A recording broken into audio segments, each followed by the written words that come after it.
Okay, items presented for the first time. Item 1, request from the Controller's Office for approval of contracts and leases for various city departments as listed on Exhibit A.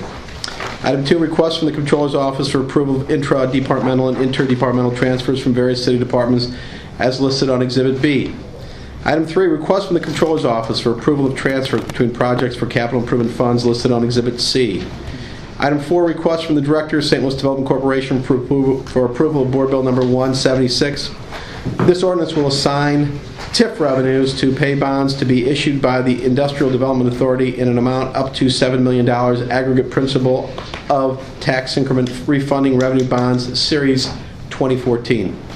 Item 5, request from the Director of Parks, Recreation, and Forestry for approval of Board Bill Number 124. This ordinance amended provides for the assignment of the lease currently held by CLP Leasehold Golf LLC, a Delaware limited liability company, for the management and operation of the Norman K. Probstein Community Golf Courses and Youth Learning Center in Forest Park, that's a long name, to CF Forest Park Arcus LLC, and further provides for the assumption and acceptance by the assignee of all of the obligations of the lessee under the year 2000 lease and 2007 agreement and assignment.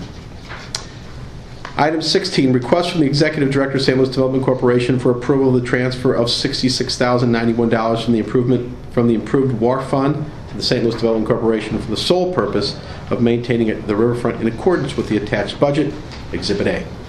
Item 7, request from the Director of St. Louis Development Corporation for the approval of the Board Bill Number 194, which will enable St. Louis Innovation District LLC, a master developer of the Cortex area, to secure and implement the Tech Shop and Cambridge Innovation Center project using state supplemental TIF.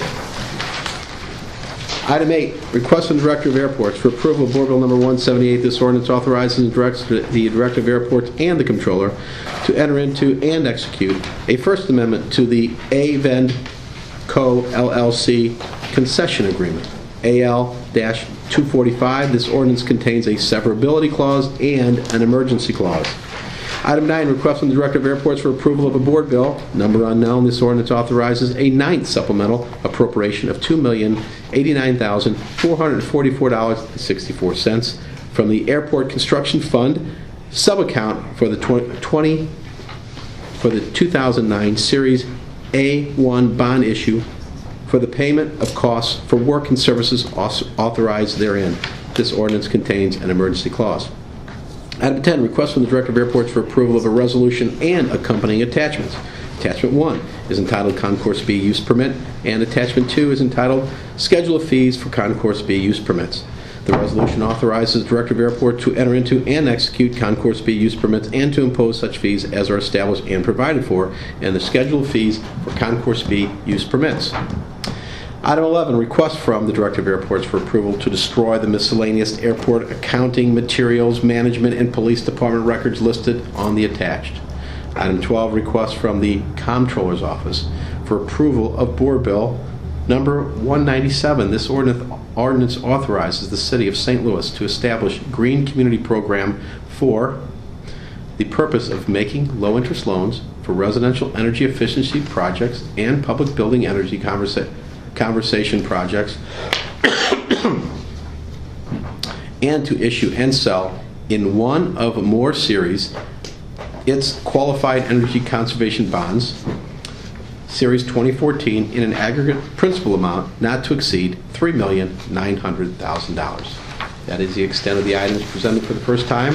Are there any additions, corrections, deletions at this point? If there are none, actually, there is one for item number 7.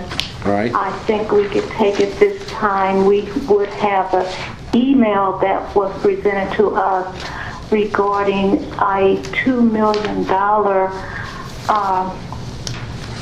amount that would be given to the city when the full $14 million of the state TIF amount would be received for the Cortex project. Okay. Anybody know anything about that? I'm not familiar with it. Yeah. State your name and who you represent. Mayor, my name is Jim Mello. I'm attorney at Armstrong Tisa. I represent Cortex. The discussion that we had with the representative of the comptroller's office, Rob Droney, I'm sorry, his counsel, discussion concerning future reduction in the total amount of TIF as a result of receiving the state supplemental TIF. And that's something that we said we would discuss, and we were open to when another project was brought online, so that it could be fully vetted and discussed with the E&A. But in principle, we were willing to consider up to a reduction of $2 million on a future project, not on the state supplemental TIF. As you're aware, the state supplemental TIF is state monies that are appropriated for this purpose only, and can only be used for the tech shop and the Cambridge Innovation Center. Cambridge Innovation Center, which is going to be restricted to those monies. So there is no city involvement per se in the appropriation or use of those monies. But what we did say, that we would continue to have discussions about what the impact of this $14 million is, and could it possibly present opportunities down the road to reduce the amount of TIF that's requested when we come in for another project. And the Board of Aldermen would have to see a bill, the comptroller would have to be on board, and E&A would have to sign off on it. So we're willing to have that discussion and put it in an MOU, but we're not committing to anything today because we have nothing but to present. So that was the concept that we discussed with Mr. Droney. Okay.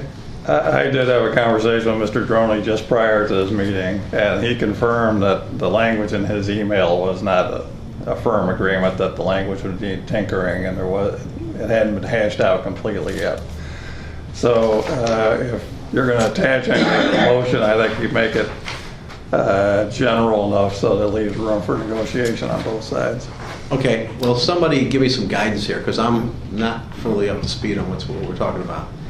So, I don't know that we have enough to put it on a motion right now, do we? I mean, if somebody, first of all, I don't think it needs to be in your motion at all if you don't want it to be, because there is an agreement that's being hashed out between the two sides. I don't know if you need to make it a condition of your approval. And it has been confirmed in writing, and both sides agree that there is an agreement in principle. It just hasn't been put on paper yet.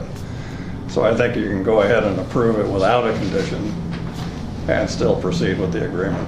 okay, if we approve this without a modification,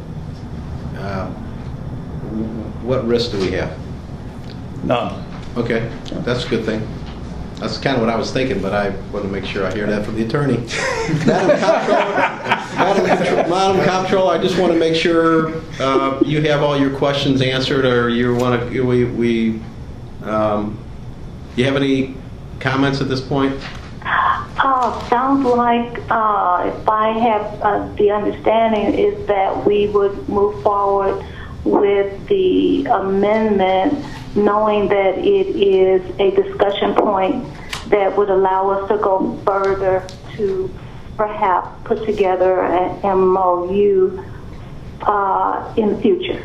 If I have that correct, I think approving this item number 7 as amended will give us the opportunity to move forward with the future negotiations. Okay, when you say as amended, I'm not sure what that means. As I'm amended how? not quite sure that the email would be binding. I guess that's what I mean. Well, I think what I'm hearing from our attorney, the city councilor, representing city councilor's office, is that that we don't need an amendment to this to address your concerns, do we? No, we don't. Okay, he's saying we don't need an amendment here, that there is an agreement in principle that would be put forward, and that will control. Is that correct? Correct. Both sides have said there's an agreement in principle. We just need to put it on paper now. And if That sounds fine to me. okay, well then we'll go forward then, and I do appreciate it. And Yes, Melissa? Is this the proper time to get the description on line item 6 of Exhibit A? Okay, what we can do is, We can take them all up together.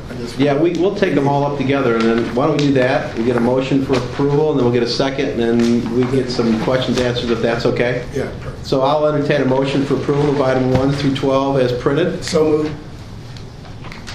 Is there a second? Second. And there's a second. So at this time, we'll take any questions, and I think President Reed has a question about one of the One of the lines. line items Yeah. on item 1. Yeah, on Exhibit A, line item 6, the 200,000 to Motorola. I just need to know what is that going to buy, what, you know. Okay, Lieutenant Kuntz is with us. Yeah. Hey, Captain Angela Kuntz, I'm with the St. Louis City. Captain, I mean, Captain. Yeah, recently got promoted, so That's right, I I'm was sorry. my idea. So the $200,000 to Motorola, it's $253,000 that we're asking to use for asset forfeiture funding, is to build the infrastructure for what would be the real-time crime center. We have a vision for a real-time crime center that we've been working on for going on 2 years now. When Chief Dotson took over, we looked at other agencies around the country to see if what we were lacking in technology and how we could move our department forward. Building on what the Port Authority has done with the camera project downtown, we visited the Chicago Police Department, the Kansas City Police Department, the Memphis Police Department, and looked at their real-time crime centers where they bring the camera feeds into a centralized location, and it's basically a centralized location and information hub for our departments for all technology. So what this money would do, and we've been looking, we have the room, many of you have been to our new building, so it's very nice, but we have a space that's not been developed, so there's no carpet, there's no paint on the walls or anything like that. So this money would help to build that room out and give us basically a building block moving forward so that we could expand on that project. It would only give us 8 workstations, but it would give us something to work with immediately. We could pull in some of the camera feeds that we have right now from the Port Authority. As we build the project out, then we could expand on that. It's certainly not, this money wouldn't give us the best case scenario, but it's going to give us something to work with. Okay. And I'll let Britt kind of explain the Motorola real-time intelligence console that it would provide us. The Motorola piece specifically will integrate our Genetech camera platform that the city uses through the Port Authority. That has a downtown partnership, Locust Business District, the street department, hopefully soon the Central West End, and we'll take those video feeds and integrate it into our computer-aided dispatch system, our CAD system, as well as our shot spotter system. The goal of the Motorola contract is to integrate those 3 things so we can respond quicker and have real-time information that we can push out to the officers on the street. So for an example, if we caught a crime comes up downtown, we'll just say Tucker Market for a robbery, we have a camera that's close, we can zoom that camera in because now we know exactly where our cameras are, and then we can send that video clip out to the responding officers. So all the officers that respond to the area now have an instant image of the suspect, quicker apprehension, and to use for prosecution down the road. Okay. And we looked at Motorola because they are our vendor already for our radio system. So we wanted somebody that was familiar. We have a statewide contract with them. But we also looked at what they did for the Chicago Police Department, and their integration was phenomenal. In integrating private cameras, we don't want to buy a bunch of cameras in the city, they're so expensive, but being able to integrate private cameras like Ameren UV and different companies, Motorola has that capability. So they seemed like the perfect vendor for us because they're already working with us. We have a contract with them. But the importance of this is really getting that real-time information to the officers that are responding to the calls, and that's what they're capable of doing for us. Okay, so it doesn't sound like the investment would be lost if the voters don't approve the. No, it would give us a functioning. You would still. Exactly. It's still. Yeah, it would be a small version of what we would like to see in the future. It would still be functional. It's access to a lot of the city-owned cameras. Right, and right. Stuff and that, some. But if the voters say no, then we still have something that's working. It's not the Cadillac, but it's the the Yugo. The wagon version. Yes. Thank you. Thank you, sir. Okay, thank you so much. So we've got a motion and a second on items 1 through 12 as printed. Are there any other discussion items or any comments or questions? If there are none, we will take a vote. All those in favor indicate by saying aye. Aye. Aye. Items 1 through 12 have been unanimously approved as printed. If there's nothing further to be brought before this body, I'll entertain a motion for adjournment. So moved. Second. Moved and seconded. All those in favor indicate by saying aye. Aye. This meeting's adjourned. Thank you. Thank you.